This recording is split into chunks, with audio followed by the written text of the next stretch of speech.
When I hooked this miner up straight out of the box, the setup was honestly as easy as it gets. Just like other home units. Power it up, plug in Ethernet or Wi-Fi, and you're good to go. My first impression was pretty solid. The build quality stood out. Compact, clean design, and surprisingly sturdy for such a low-cost miner. Nothing felt cheap or rattled around. Without any adjustments, it ran between 1.2 and 1.4 terahash per second, and averaged a very stable 1.34 THz over several hours.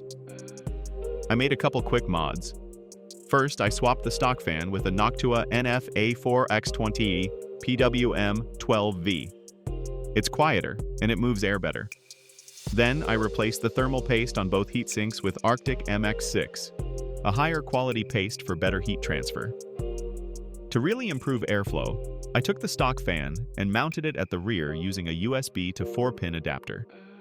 Now it acts as an exhaust, pulling hot air out of the back. At first, I couldn't figure out how to overclock. Nothing worked through the UI. Then I remembered how it works on older ByteX miners. Right-clicked in the browser, selected Inspect, and the hidden overclock settings popped up. Even after finding the OC menu, changes didn't apply, until I pressed the reset button on the back. That's when the overclock settings finally kicked in. Once overclocked, the miner averaged a steady 1.97 terahash per second.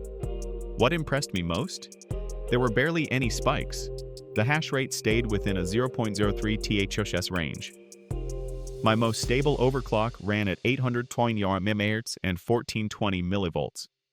I pushed it up to 844 MHz and 1450 MV before it stopped hashing, so that's the limit. I picked this miner up for under $100. With this performance, plus the ability to mod and overclock, that's an incredible deal. This won't make you rich, but if you're on a small budget and want to learn about crypto mining, this is a great place to start. If you've got one of these miners, or you're thinking about getting one, let me know in the comments.